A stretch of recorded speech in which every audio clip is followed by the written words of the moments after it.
Face the Nation moderator and CBS News senior foreign affairs correspondent Margaret Brennan is following the latest in Washington. So, Margaret, President Trump appears to want to tackle sort of two different issues with Iran. The first being Tehran's nuclear weapons program, and then the second being the country's growing influence and perhaps meddling in the Middle East, like essentially the fighting in Syria and some other places. We know that there are sideline negotiations taking place to sort of fiddle with the Iranian deal.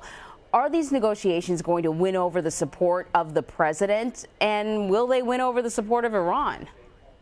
Well, that is the big gamble here.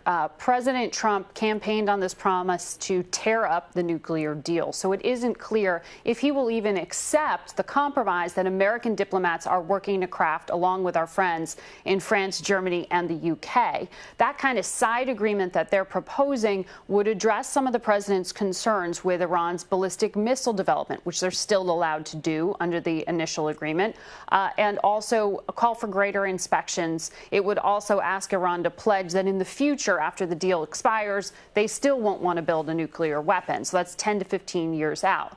The issue here is that Iran already says we agreed to major concessions under the 2015 plan.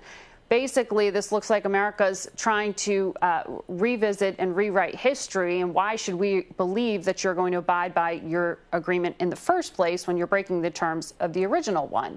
This is the challenge and sort of the quandary that diplomats are stuck in right now. And President Trump is focused on twisting the arms of our allies to get more concessions. You're seeing that here with the leader of France, and later this week you'll see that with the leader of Germany. But they're trying to persuade the U.S.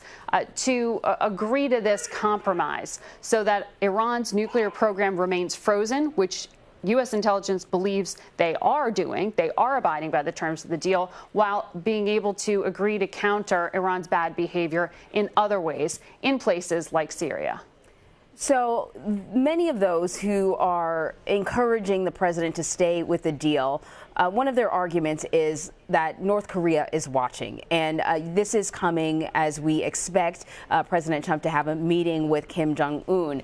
How is the White House reacting to this criticism that if we tear up a deal with Iran, then, what is North Korea going to think of our ability to stick to our deal making, to stick to the ability to make a deal? Well, so many diplomats, our friends around the world, other advisors are warning, if you break one arms control agreement, why would anyone believe you the next time, like with North Korea? The counter to that from the Trump administration is that these are separate issues and that there already is deep mistrust between North Korea and the U.S. So if America breaks its word, what's one more blow here? That's the simplistic explanation. But truly, what you're saying does raise real concerns because it could, in some ways, weaken rather than strengthen our alliance. This is not just an American fight against North Korea or American pressure against Iran. The reason that Iran came to the table to negotiate in the first place is because the world was united in cutting off any kind of economic flow to them to really put a stranglehold on their economy, bring them to their knees, and bring them to the negotiating table. That sounds a lot like what the U.S. is trying to do right now with North Korea. So if you start alienating allies or convincing allies not to stand with you, that weakens the leverage that you may have. Because remember, the Iran nuclear deal isn't just about our friends versus Iran. Russia and China also agreed to it. Those are two countries that we really need to help be by our side in North Korea as well. So while it's not just a matter of precedent and potentially being difficult, it could also practically cause cracks in the alliance against North Korea if this arms control agreement with Iran is broken in the very same month that this very difficult round of diplomacy would be started up between President Trump and Kim Jong-un. So President Trump and Emmanuel Macron also addressed the situation in Syria. France is very, very concerned about the U.S. pulling its troops from the war-torn country. Why is that?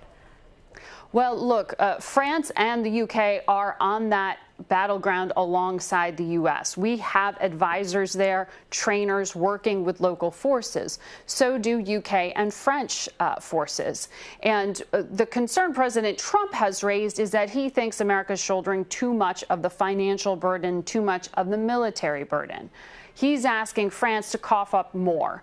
He's also asking Gulf countries to cough up more. And while they may be able to take on more of the burden sharing, the kind of leadership many are calling for, they say America is uniquely suited to do. They're very reluctant to see the U.S. step back from that. Another ally that's very concerned about the U.S. stepping back are our friends in Israel. They don't like the message they're receiving, which is, this is your neighborhood, you deal with the problem, we don't want to do it for you. They are being told to be more muscular. Remember, you just saw that Israeli strike inside Syria on an Iranian base. That was a message that Israel will be perhaps more aggressive in their response to Iranians' expansion on the battlefield in Syria. But keep in mind, U.S. assessment is that Bashar al-Assad, the dictator in Syria, has won that war because Russia and Iran backed him up militarily. If the U.S. draws down too quickly, the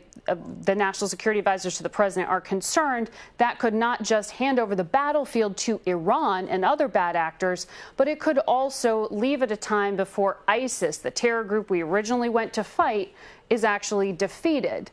Keep in mind, its leader, Abu Bakr al-Baghdadi, is still believed to be living on the border in between Iraq and Syria. So the fight has not yet been won. Margaret Brennan, thank you.